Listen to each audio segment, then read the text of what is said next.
Bienvenue dans Qu'est-ce qui se passe? Nous sommes au jardin de Vallombreuse. Nous allons voir et profiter de tout ce que ce jardin peut proposer. Allez, venez avec moi, c'est parti!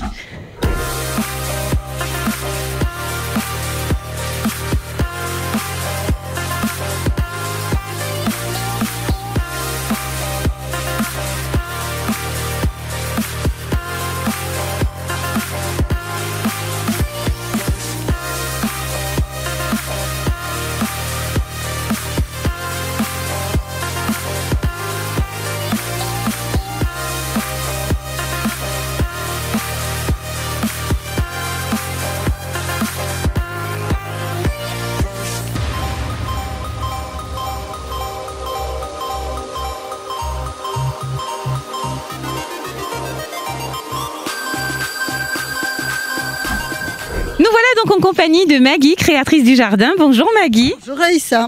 Ça va bien Maggie? Ouais, très bien. Ah, ben Maggie, alors dis-moi depuis quand existe ce jardin? Alors ce jardin existe depuis 31 ans parce qu'il faut savoir que le cyclone Hugo, en passant sur la Guadeloupe, a détruit beaucoup de choses. Et donc il a été à l'initiation de la création de ce jardin. D'accord. Et donc du coup, pourquoi l'avoir créé alors?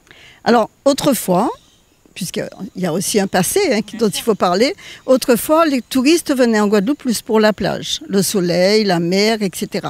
Et puis vers les années 1988, ils ont découvert qu'il y avait un arrière-pays et qui était très beau aussi.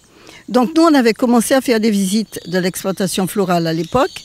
Et c'est tout simplement qu'on s'est dit, mais pourquoi pas faire un parc comme dans les îles anglaises, où on mettrait à la portée de tout le monde toute la faune, la merveille de la nature que nous proposent toutes les plantes.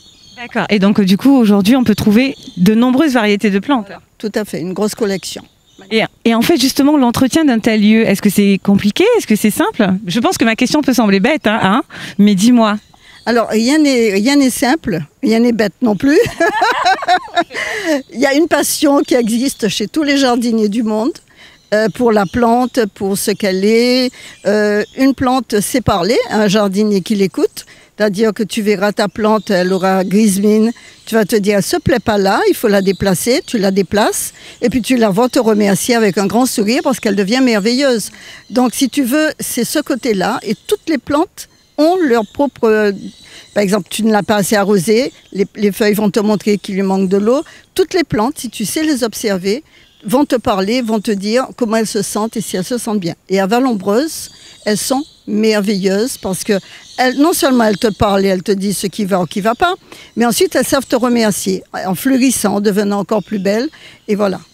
Et donc du coup, justement, mais c'est un plaisir et c'est une passion, comme tu l'as dit. Et donc tu as des personnes qui avec toi collaborent pour l'entretien de ce jardin, pour parler aux plantes, pour les aider à être encore plus belles? Bien sûr, tous les jardiniers qui contribuent à nettoyer le jardin, à enlever les herbes. Parce qu'on dit qu'il n'y a pas... On parle des rasiers en Guadeloupe, ce sont les herbes en général qu'il faut enlever. Alors bien évidemment, quand tu as une plante qui est entourée de rasiers, il faut enlever le rasier, mais le rasier est aussi utile. Donc ça ne veut pas dire qu'il faut l'enlever de partout. C'est une plante comme une autre, qui a sa valeur peut-être au niveau de la botanique ou simplement au niveau médicinal. Donc toutes les plantes ont leur richesse. Mais quand tu as une plante avec une autre à côté qui ne va pas, tu es obligé d'en supprimer une et de laisser celle que tu veux valoriser. Voilà. Mais autrement, tous les jardiniers ont cette passion. Parce que c'est pas tout de passer une débroussailleuse pour faire un jardin. La débroussailleuse sert pour le gazon, c'est indispensable, bien évidemment. Tu vas pas faire ça avec d'accord. Mais c'est le petit travail de fourmi que tous nos jardiniers connaissent et qui fait que le parc va être plus beau ou moins beau. Et en fait, du coup, toi, tu es quand même là pour bien les encourager parce que tu connais très bien les plantes. Oui, je suis passionnée par les plantes. Et du coup, tu saurais à peu près combien de variétés de plantes tu as ici? Alors, je pense qu'à l'époque, déjà, j'avais un petit peu répertorié. Je crois qu'on en avait plus de 1000. Tu as dit combien? Tu as dit combien? 1000. Waouh! Et tu les connais toutes? Je les connais toutes, je connais leur place. Il arrive quelquefois qu'un client me dise « Mais oui, à tel endroit, j'ai vu telle plante. » Je dis « Ah ben c'est ça, voilà. » Donc, en les ayant plantées pratiquement toutes, hein, c'est moi qui suis à l'origine des plantations. Donc, je sais à peu près où tout le monde est. Mais écoute, bravo. Est-ce que tu penses qu'aujourd'hui, on a besoin d'un jardin comme celui-là en Guadeloupe? Tout le monde a besoin d'un jardin, même dans ton propre jardin. Le jardin amène à l'homme, si tu veux, un certain bonheur. Parce que quand tu as réalisé une belle chose, que ton jardin est propre, qu'il est beau, que les plantes sont en fleurs, mais tu es heureux. Et ce bonheur va transparaître dans ta vie de tous les jours, dans ta vie familiale, avec tes enfants. Quand tu vas avoir le plaisir de dire à ta femme ou à tes enfants « Regarde mon orchidée qui fleurit, regarde comme elle est belle ». C'est merveilleux tout ça. Mais en tout cas, merci beaucoup Maggie. J'ai une dernière question peut-être. Est-ce que vous avez des plantes médicinales ici? Nous avons des plantes médicinales, bien sûr, c'est indispensable. Il faut savoir que les plantes médicinales sur ici sont toutes répertoriées au centre du jardin des plantes médicinales dont s'occupe Niorka, que vous aurez peut-être le plaisir de rencontrer. Les plantes médicinales, on ne conseille pas, nous, l'utilisation parce que ce n'est pas possible, il faut faire attention, tu as des doses quand même, c'est pas parce que c'est une plante que tu peux en boire dans des quantités non définies. Parce que ça peut te rendre malade. Hein. On parle du bois bandé pour pas parler d'une plante médicinale et autres. Eh ben, cette plante, si tu en prends trop, l'écorce, si tu en prends trop, tu peux avoir des gros problèmes de santé. Alors que ça peut être plus intéressant si tu en prends dans les doses normales. Donc il faut faire très attention à tout ça. Mais merci beaucoup Maggie, merci beaucoup. Eh ben, du coup, on va aller rendre visite à Niorka alors. Voilà, ben, écoutez, bonne rencontre parce qu'elle est super. Mais super, mais merci beaucoup.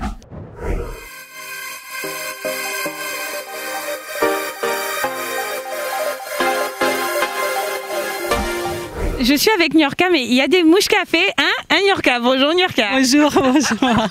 Oui, ça pique, ça fait un petit peu... Enfin, ça démange. Oui, exactement.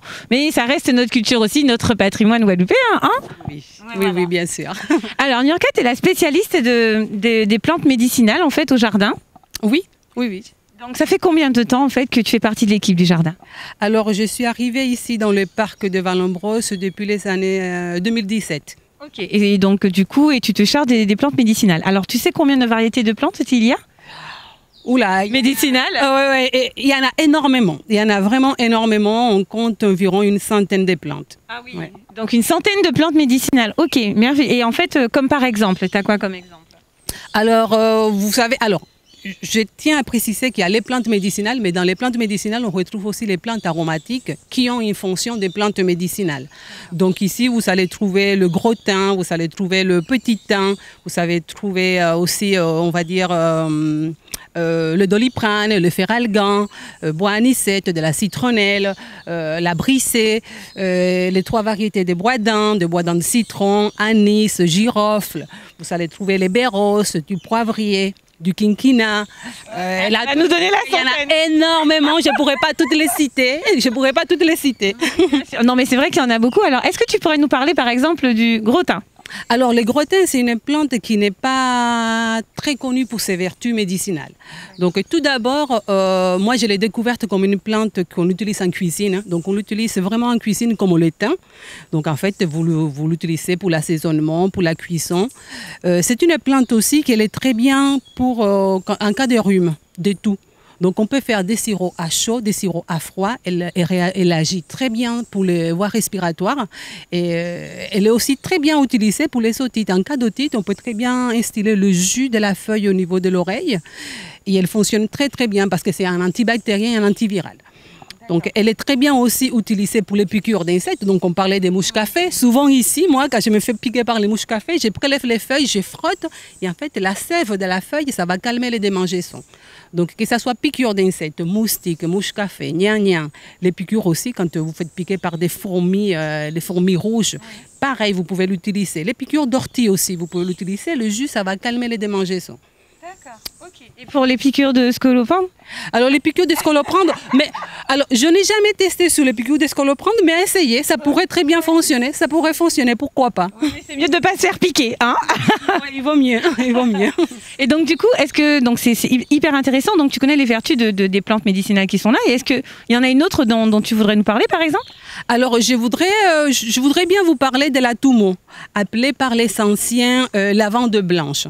Alors c'est une plante qu'on les trouve souvent dans les jardins ici dans la Caraïbe, surtout ici en Guadeloupe, comme une plante ornementale parce qu'elle est très jolie, elle fait une belle fleur. Et ce qu'on connaît moins et qu'on commence à découvrir et à faire connaître depuis quelques années, c'est que c'est une plante en fait qui a comme propriété en fait de renforcer le système immunitaire. Donc c'est une plante antioxydante. Donc là on va les mélanger un peu avec d'autres plantes, mais à elle tout seul on peut très bien l'utiliser. C'est une plante aussi qui est bonne pour les maux d'estomac, pour la digestion et en infusion, les feuilles et la fleur. D'accord. Ouais. Ok, mais c'est super intéressant.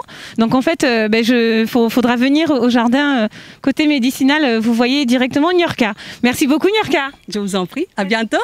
À bientôt. Sans les mouches café.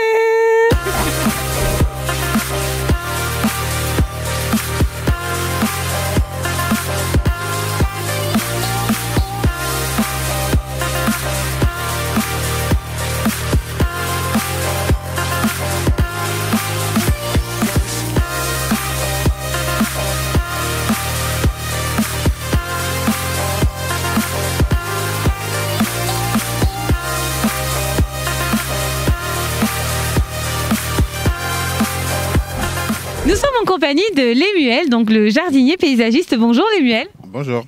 Ça va bien Lemuel? Ça va très bien, merci. Alors Lemuel, tu es jardinier au Jardin de Vallambreuse. Est-ce que tu peux nous parler de en quoi consiste ton travail ici? Mon travail, ça consiste à entretenir les plantes, à soigner les plantes, à prendre soin des plantes, quoi.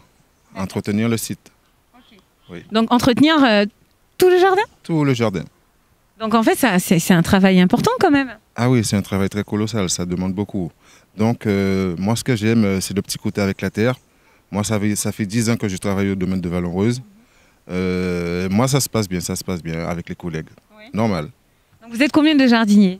On est 3 jardiniers sur le site. Okay. Et donc en fait, aujourd'hui, vous entretenez, soignez les plantes et faites en sorte que ce jardin soit aussi magnifique. Donc voilà, que ce jardin soit au top. Et en fait, c'est compliqué. Alors, en quoi ça pourrait être compliqué d'entretenir un tel jardin? En ce que c'est compliqué, c'est que l'entretien des plantes déjà, le désherbage, tout ça, mais en ce moment, on est en train d'identifier le jardin pour que les mauvaises herbes ne poussent pas comme ça. Tu vois, quand tu identifies, les herbes, ça reste en dessous, tu vois. Donc, un peu moins d'entretien ces temps-ci, mais ça va. Okay.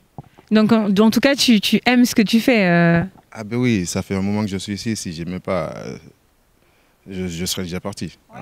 Est-ce que tu as un petit message justement pour ceux qui envisageraient peut-être que comme toi de devenir jardinier au Jardin de Vallambreuse, pourquoi pas? Pour les jeunes qui veulent devenir jardinier, moi je dis que c'est un très beau métier. Parce que quand tous les touristes me passent, ils me disent « Monsieur, vous avez un très beau métier ». Mais c'est pas facile. Ouais. Donc pour le faire, il faut l'aimer. Voilà. Ouais. Et toi, tu aimes ce que tu fais? Ah oui, moi j'aime ce que je fais, moi. Ah oui. Moi, c'est le petit contact avec la terre que j'aime, j'adore. Il aime sa terre, il aime la terre vraiment. En tout cas, merci beaucoup à toi, Lemuel. Hein. De rien. Et puis, à très bientôt. À très bientôt alors.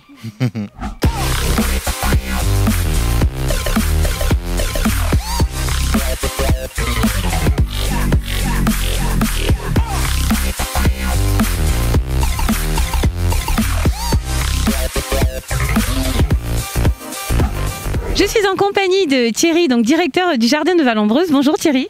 Bonjour. Comment ça va Thierry? Ça va très bien. Alors Thierry, qu'est-ce qu'on peut retrouver au Jardin de Vallambreuse? Alors, le Jardin de Vallambreuse vous propose un peu plus de 600 espèces à visiter, à voir, à découvrir. Des espèces tropicales, en tout cas de la même latitude et du monde entier, que vous allez pouvoir trouver sur les 5 hectares de visites que nous avons ici. Ah oui, d'ailleurs, 5 hectares quand même, donc il y a de quoi faire. 5 hectares, ce qui fait que la visite dure entre 1 heure et 2 heures. En moyenne 1 heure et demie, ceux qui mettent moins de temps sont ceux qui ne regardent pas tout et qui sont pressés et malheureusement qui ne profitent pas forcément de la totalité du parc. Mais oui, justement, donc il y a des choses à voir en dehors des espèces, donc des fleurs et des plantes. Il y a peut-être des animaux, non? Alors nous avons ici 4 volières, 2 volières de haras, haras bleus et haras rouges. Une volière avec des ibis et des flamants roses.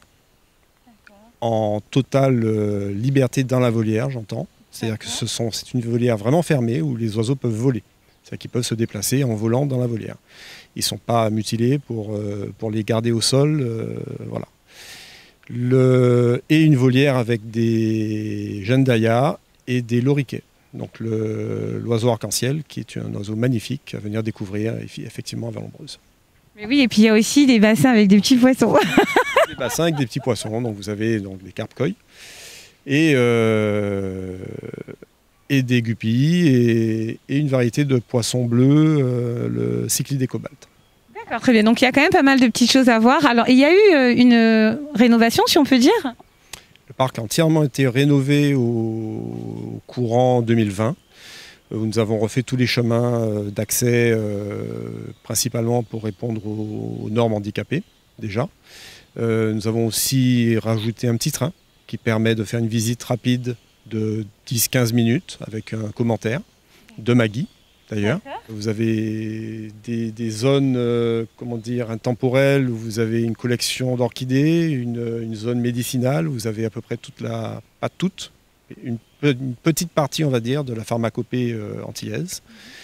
Et puis une palmeraie, beaucoup de zones à visiter, à découvrir et d'ambiances différentes. Mais en tout cas, pour découvrir justement toutes ces zones, on vient au jardin de Vallombreuse. Alors, est-ce qu'on peut vous contacter ? Oui, vous nous contactez déjà par téléphone au 05 90 95 50 50. Sur Internet, sur le site www.vallombreuse.com. Et sur Facebook, Instagram, voilà, tous les réseaux sociaux. Super. Mais merci beaucoup Thierry. Un petit message peut-être pour ceux qui nous regardent ? Oui, écoutez, venez nombreux découvrir ou redécouvrir le site de Vallombreuse, parce que pour certains, vous le connaissez déjà. Mais il a beaucoup changé et on a vraiment fait des efforts pour vous accueillir dans les meilleures conditions. Mais c'est parfait. En tout cas, merci encore Thierry, merci pour l'accueil. Et puis nous, on continue.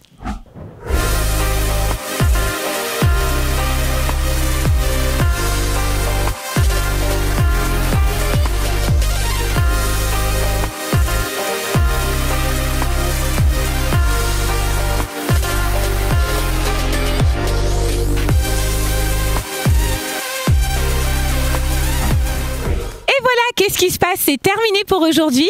Nous étions au jardin de Vallombreuse. D'ailleurs, nous remercions toute l'équipe qui nous a reçus.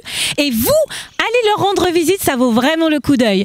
On se retrouve très prochainement pour un nouvel épisode de Qu'est-ce qui se passe sur Éclair TV. Kiss kiss, badaboum, bye bye.